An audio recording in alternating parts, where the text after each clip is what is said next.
Okay, yes, my name is Tobias Stöckler, and I want to give you a little preview of Drupal 8. And before that, just a quick introduction of myself. I don't work at a Drupal shop or anything, or a Drupal company. I study physics in Cologne, so it's basically just a hobby for me.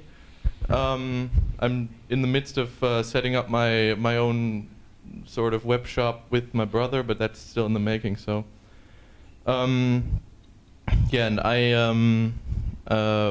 like my Drupal involvement started with the clock module. It's basically just a very simple module that shows a clock on your website. And also, I'm the co-maintainer of Libraries API. If you've heard of that, I maintain that with Daniel Kudvin, or Sun. He's like you probably know him if you're somewhat into the Drupal community. All right, so let's get started then. So this is what I would like to talk to you about. First of all, the dates and the timelines of when to expect Drupal 8, because that's always that always puts things into perspective of what we're talking about here. And then I want to basically differentiate between what has already been committed to the source code as we speak, and what changes are definitely going to be in Drupal 8 because they already are, but also what is likely to happen. Yeah. And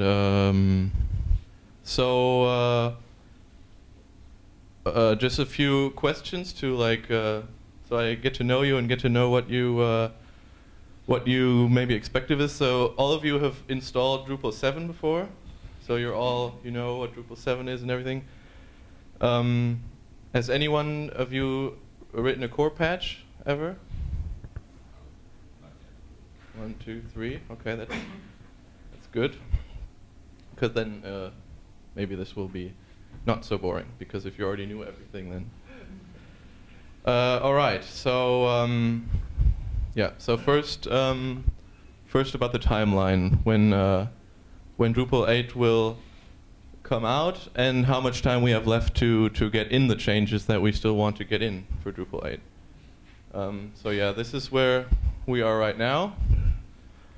And incidentally, last week Dries posted this timeline, so I'm very lucky that I'm doing the session now and not 2 weeks ago, because then I wouldn't have known this. But yeah, so basically what he said was that December 1st is the feature freeze, and then 2 months later, yeah, February 1st of next year will be code freeze. And so if maybe you're not familiar with what the difference between that is and why we need 2 different freezes, it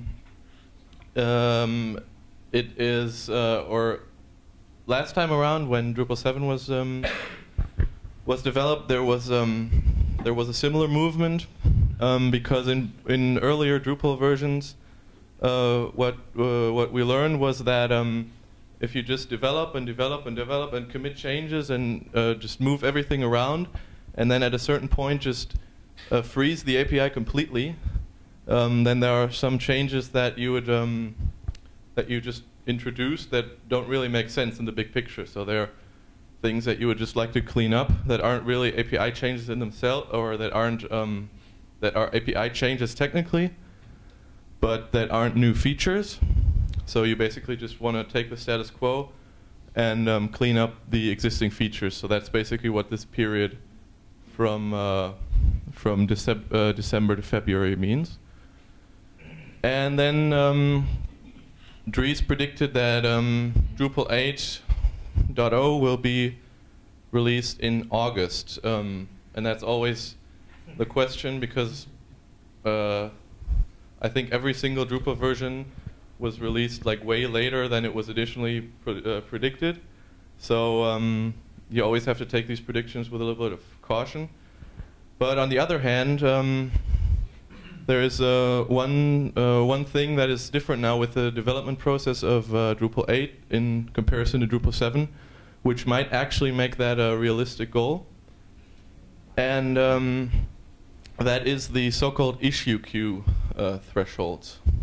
And what that means is that when Drupal 7 was basically at this point, when Drupal 7 went into code freeze, there were about 300 critical bugs, and I think over 1,000 major bugs. And so what the process between code freeze and the release is that the developers just slash down the critical bugs list until it goes to 0. So going from 300 to 0 took, I think, like 1.5 years almost. And this time around, that's exactly why they introduced issue queue thresholds. So now the level of critical bugs at any given time is always not larger than 15. So if there's 16 critical bugs or 17, then no more features are introduced until that number is back down again. So it's actually realistic to fix 15 bugs, and of course those that will arise then again, but it might actually work out this time. So yes, and to get into perspective, like where we are, so we're starting at Drupal 7, you can see that we're basically past halftime when you look at Drupal 7 to feature freeze, but still it really, and I will come to that later, but the majority of the things that are likely to change for Drupal 8 are still in the making. So it's not like there's half or more than half of the changes already introduced. So yeah. Okay, so what I thought I'd do for this session is basically just take a look at what you get when you download Drupal. Because right now, if you download Drupal 8.x, they're already, like in the file system, you can already see very, very big and very structural changes in comparison to Drupal 7. So I thought I'd just do that, and from there discuss some of the changes in depth. All right. So on the left side is what you get when you download Drupal 7. You get like this whole mess of files, and in Drupal 8 you obviously get a bunch of less files. And if you like reduce all the stuff that's not interesting, like README and whatever, if you just take that away, then you get this kind of overview, and then you immediately notice that there's this core directory now in Drupal 8. And so what happened was that all these modules, all these folders that are indicated here were moved into the core folder, and the reason for that is, for one, like usability, because as you see, or as you saw before, you just get a whole bunch, or you get much less crap when you download it. That you, I think that's especially relevant for first-time users. I mean, if you imagine that you just downloaded Drupal for the very first time, and it's the first time you're FTPing something to your server and you don't even know what you're doing, then I think it does make a difference if you have to FTP like 35 files up to your server, or just 5 or whatever. So, and there's also that was also done for a structural reason, to basically get core in line with the multi-site folder structure. So if you've ever had a multi-site installation, you'll know that you can put your modules and themes in separate folders, and so core is now basically aligned with that. There's one thing of note that, or actually two things of note. The profiles folder, that you see here, is kind of the odd man out on this one, because it's just still laying around here, and no one knows what to do with it. So the idea is really that you could have a sites all profiles folder and a site-specific profiles folder, and then the core, or the what is now the profiles folder, would also move in the core directory. So we would have a core profiles folder, but that's currently not possible. There's no like site-specific profiles are not supported, so that's why profile is still laying around. And another thing is that from Contrib you probably know the sites all libraries folder, which is what libraries API integrates with, and where you put like all your JavaScript libraries and whatever. And core currently doesn't have that. It still has the MISC folder, where like a billion images and a billion JavaScript files are all lumped together currently, which is incredibly horrible. But so the idea would be, I don't think there's an issue for that, but like out of consistency, the idea would be to have a core libraries folder as well. All right, so the next step, we now know that there's a core directory, and so now let's look inside what we find. And when we do that, we find that there's 3 new directories that we've never heard of, and those are the 3 lib, tests, and vendor. And yeah, I'll just go into what each of those means. And for the first one, lib, we have to you have to understand PSR0. Who doesn't know what PSR0 is or does? Or okay, good. So the idea is, I won't go into all of it because that would be probably another complete session. But I just wrote down some keywords that are of note. So Drupal 8 already depends on PHP 5.3, which is like PSR0 is requires PHP 5.3, so we're good on that. And PSR0 is basically just a standard recommendation to arrange your files. If you have like a PHP project like Drupal is, that you have as you can see here, that you have a one-to-one relationship between your namespace and a file path. Now you can, without even knowing what a namespace is, you can already see that that is the case. So we have a one-to-one relationship. And if you don't know what a namespace is, it's basically the technical side is, you know, it's not that complicated, but the idea is just to isolate code in components that are related, so that you don't yeah.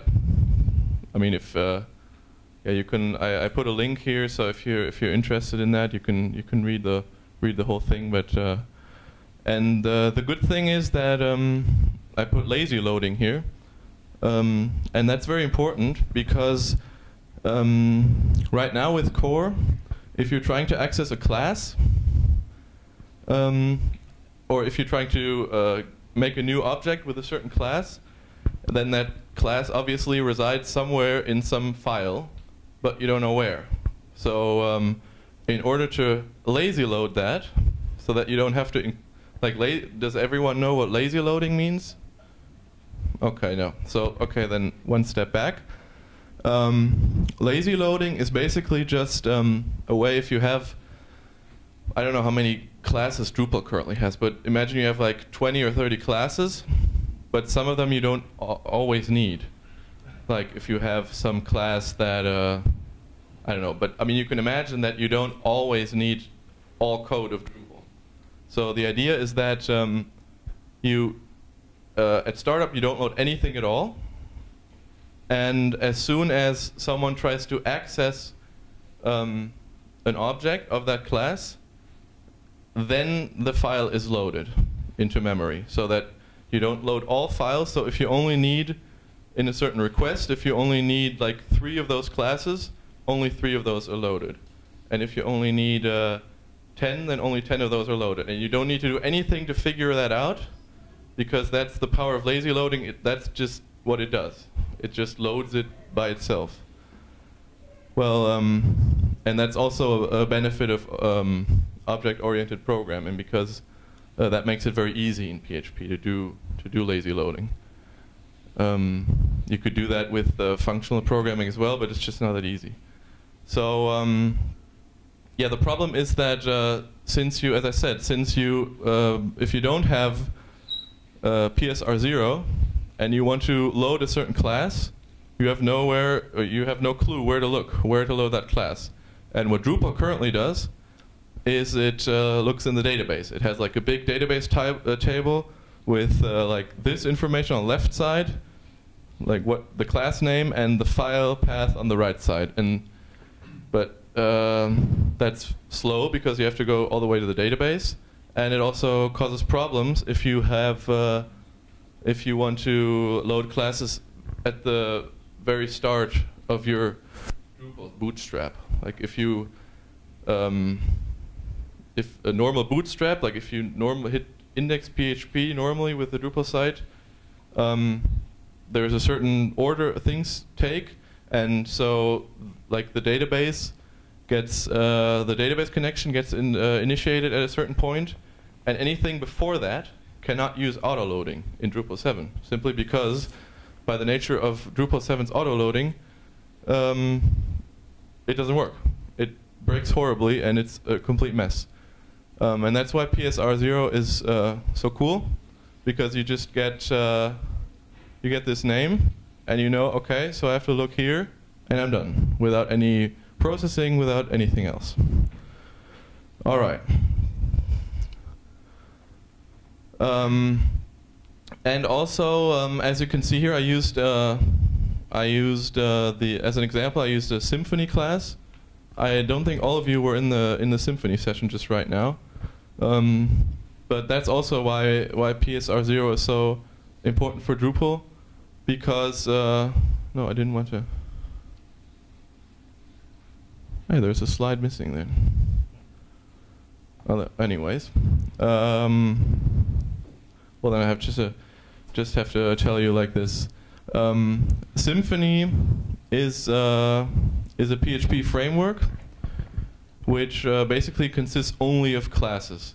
So if you think Drupal is a framework, you're right, because it sort of is, but it also sort of isn't, because in Drupal has various subsystems, like for instance the form system and the theming system, the database API, and while those APIs are great, the problem with Drupal 7 is that they are all interconnected.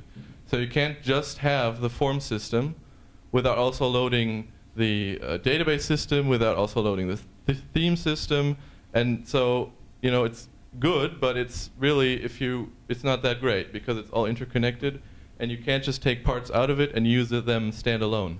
And that's exactly what Symfony is. It's a framework of a whole bunch of classes that you can just pick out and use, and there are very little dependencies. I think we had that question in the other session, but he's not here, so that's good. There was in the other Symfony session, there was a question about dependency handling. So, all right.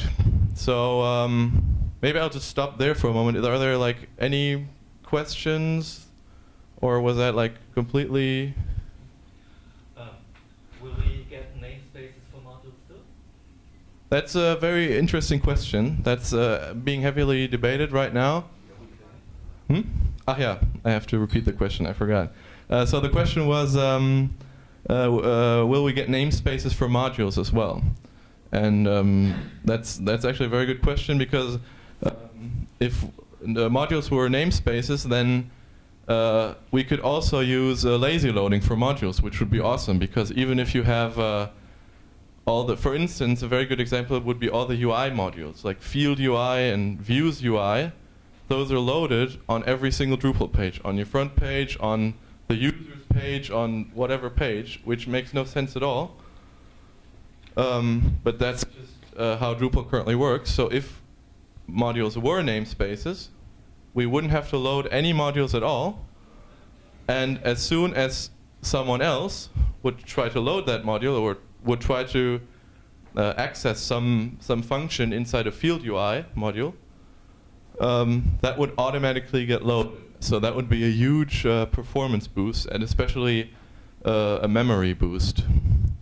That's always a separate concern, because you can I mean, right now, as you've probably heard before, if you use Nginx and Varnish and everything, you can make Drupal pretty fast already. But the problem is that Drupal is not so great on shared hosting. So and one of the reasons is because it uses up loads and loads of memory, because on every single request it loads almost all of Drupal, almost every single file. And so that would be like a huge step in the right direction for better support for shared hosters.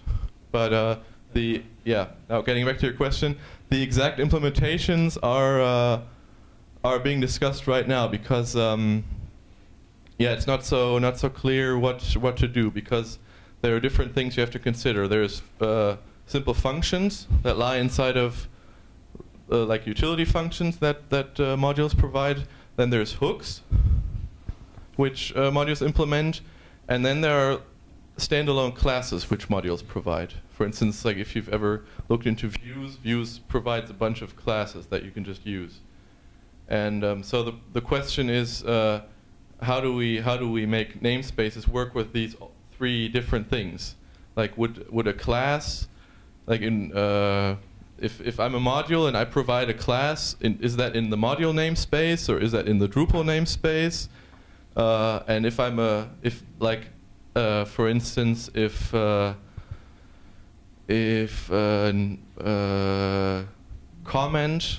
comment module implements a hook of node module, is that in node module's namespace or is that in comment module's namespace? So those are all, there's pros and cons for everything. It's just not that easy. So there's really no consensus on that.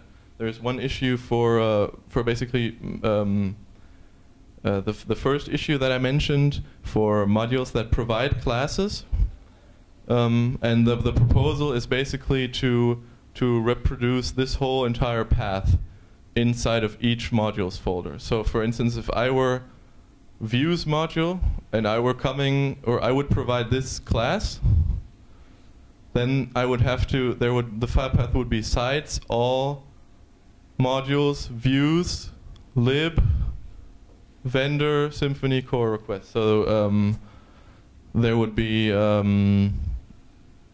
lot of nested file paths, which of course other people then are saying, I don't want like 100 directories inside of my module just to provide one class. So there's all these different things to consider, which is why there's no resolution on that yet, really. So and any other questions on namespaces? And like really, this would be a topic on its own. But if you're going to develop for Drupal 8, PSR 0 and namespaces and everything are going to hit you either way. But on the other hand, it's not really that complicated. It's once you get the hang of it, it's basically just special syntax for doing what you already did before. So, yeah. All right. So, all right. Then we sort of covered the lib folder. One more thing, I think damn it.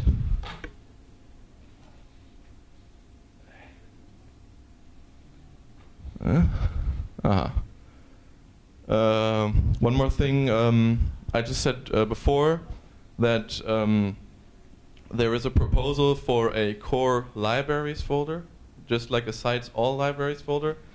And now there's also a core lib folder, which is like a huge WTF. If you have both a lib and a libraries folder, yeah, that's also one of the problems with this whole thing. but that's also still being discussed, basically as we speak.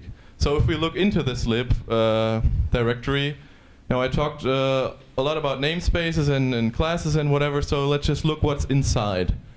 There's a top-level Drupal directory, which is basically like the top-level Symfony directory, which is, again, you can argue whether that makes sense or not, but it's basically just Drupal declaring its Drupal namespace. So everything that lives under here can be called from any other project, and that other project will always know it's Drupal because of this Drupal namespace. And then under that there are two. Damn it! There are two subfolders, core and components. I'm just going to go quickly into that because the differentiation is really not important. But components means things that are standalone that you could just call outside of Drupal. For instance, the database API comes to mind. There are like some things, like a few lines of code, where that's still not possible. For instance, when the database API does a Drupal set message, which is just a hardline function call to common inc in Drupal. So, but in theory, the database API would be completely standalone. You wouldn't need anything of Drupal to just use the database API. And then core is more for things that are somewhat standalone, but still you need Drupal to run them. And currently, there's already one thing in there, and that's cache. That's a cache folder, and that contains the cache API for Drupal 8. And it's a little bit different from Drupal 7. If you've ever done anything with caching, you know cache get. And so what you can basically see what the difference is. And if you don't know what object-oriented programming is, and you're scared of it, and you don't know anything, this is object-oriented programming. It's not that hard. It's just, it has its benefits and everything, and it's definitely a move in the right direction, but you shouldn't be afraid of it at all. It's just something to get used to, and once you're used to it, it's just the same thing. All right, and then a couple other things that are not there yet, but there are issues to move them there, are the locking system and the file transfer system. The file transfer system, if you don't, is in Drupal 7 we now have the ability to upload new modules via the user interface, and that is done in the backend by the file transfer system. If you don't know what that means, so it's not related to file fields on nodes or anything. That's something different. And again, there's already an issue for converting or moving the database to the components folder. And so the idea is that for Drupal 8 to move more and more things from the includes folder, what is now in the includes folder, like the database API and the cache API and everything, into the lib folder, and also some of modules. But the problem is that you can't just move entire modules there, because, for instance, modules can be installed, modules can have database tables and everything. There's basically, modules are conceptually a bit different, but there are a lot of modules that could actually be, or parts of modules that could be separated. Yeah, that's why I put a dotted line there. All right. So again, ask if you have any questions. Now the tests folder is nothing really special. It's just the tests, or it just contains test classes for everything that's in the lib folder. So just like if you download a module, or if you look into any of the core modules, there is a tests folder inside of that module, and yeah, that's what this basically is for lib. So anything that's in lib that should also be tested lives here. All right, and then yeah. Symfony is organized in the module view controller pattern.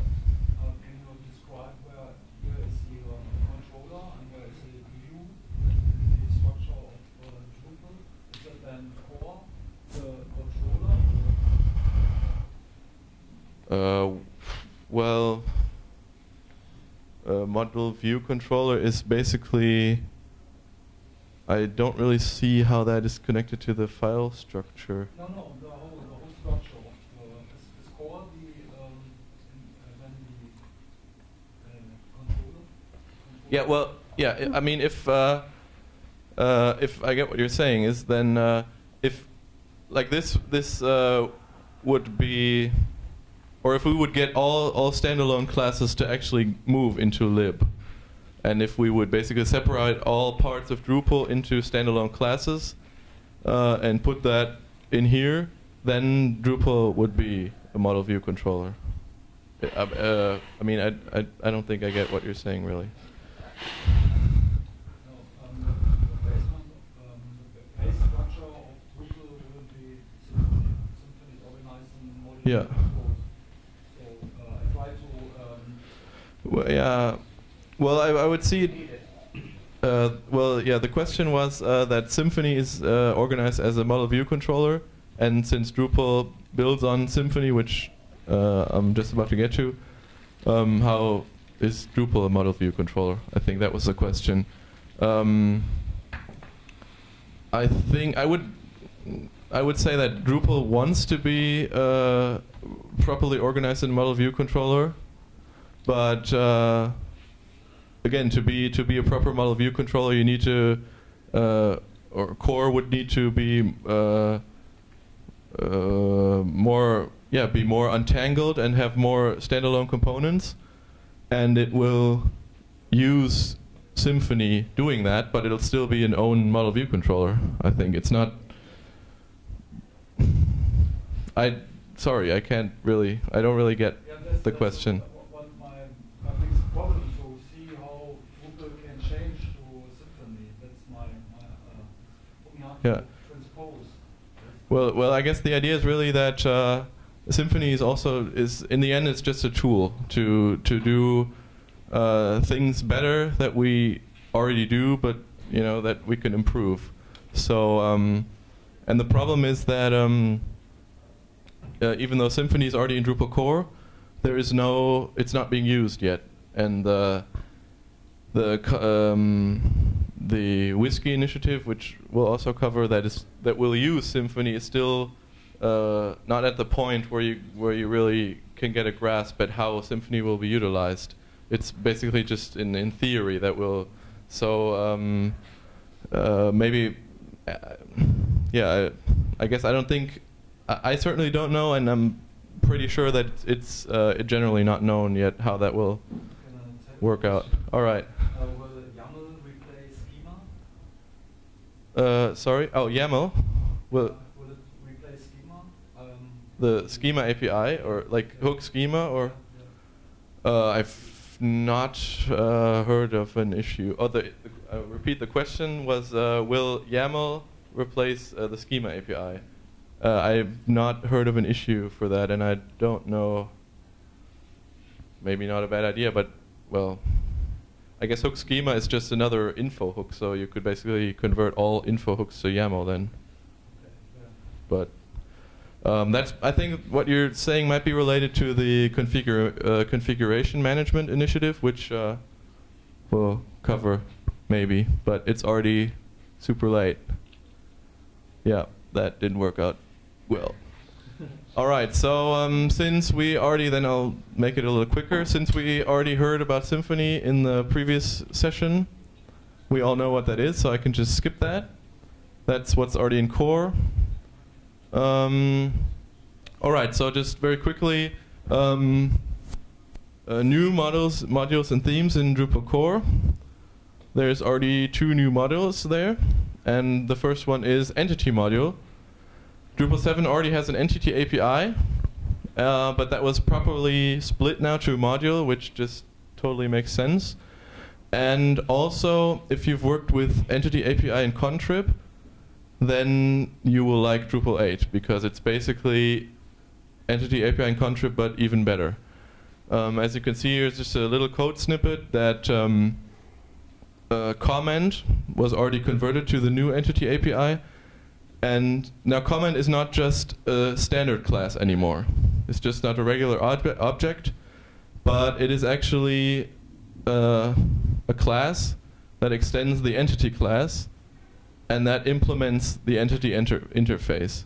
So if you've never seen OOP, that will probably seem frightening to you, but what it just means is that entity interface, that we've defined a concrete API for what an entity must do.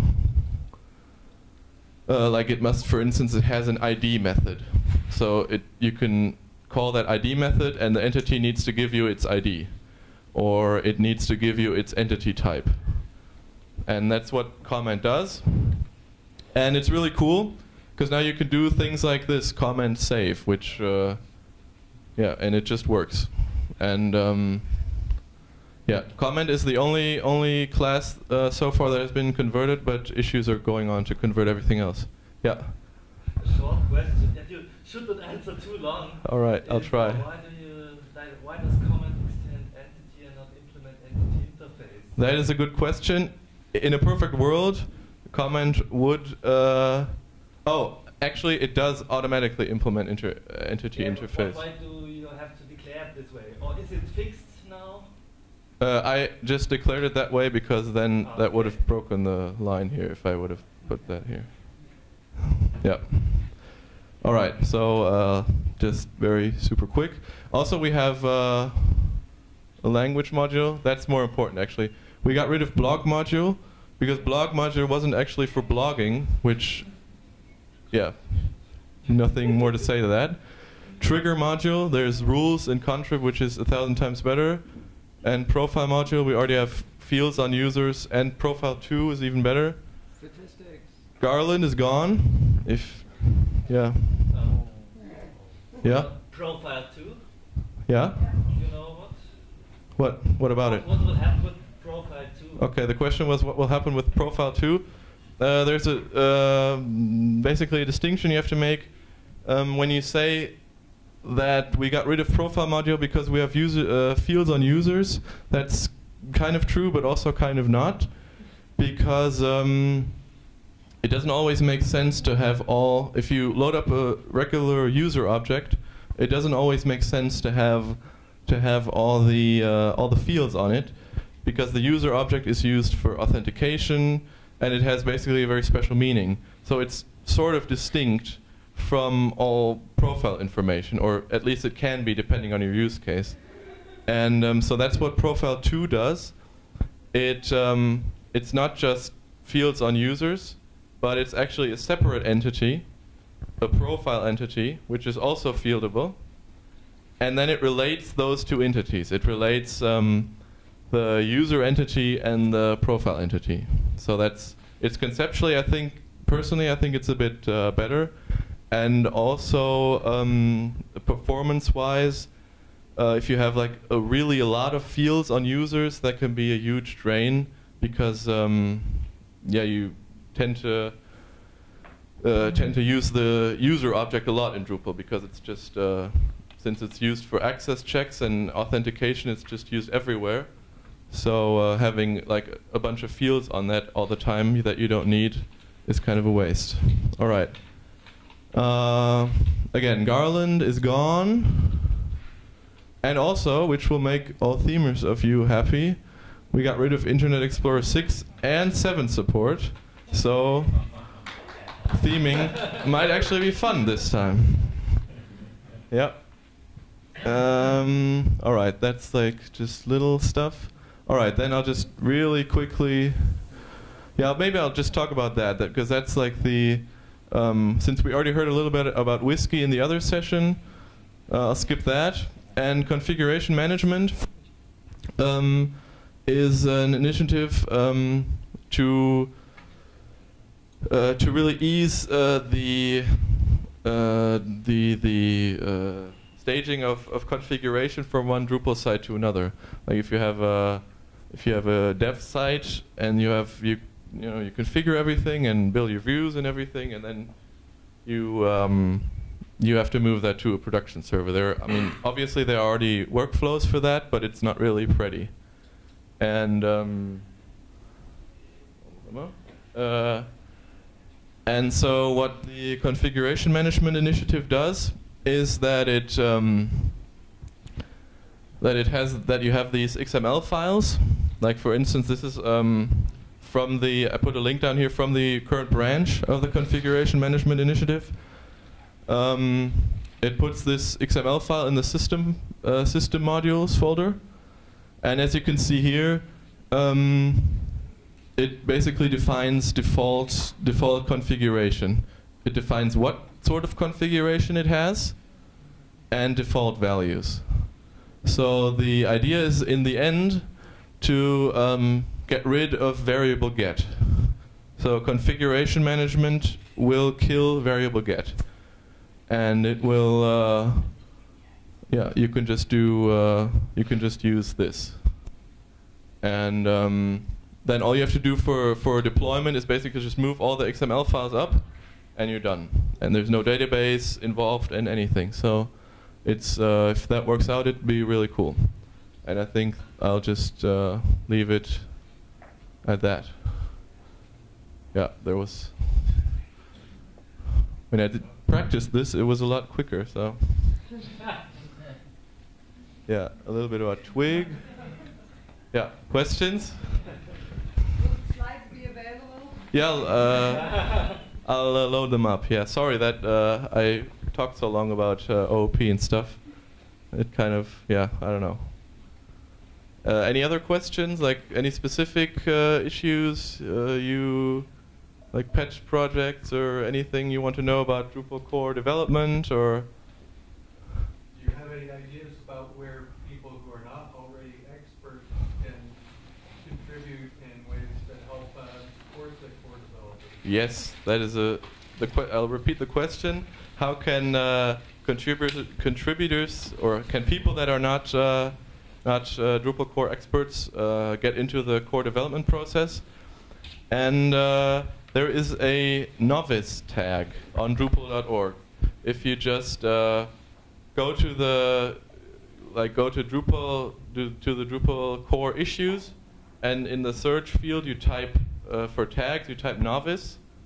There are tasks that basically anyone can do, even without PHP skills, and sometimes it takes 5 minutes, sometimes it'll take you an hour, but still it's not very hard to do, and it really gets you gets you to know with parts of core, and it's really super good. If you've never contributed a core patch and you have half an hour to spare, then just go for it.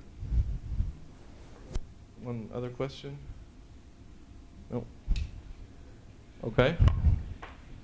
Will there be other configurations in the configuration XML file other than variable get? For example, fields, content type configuration, or? Yeah. Yeah. Okay.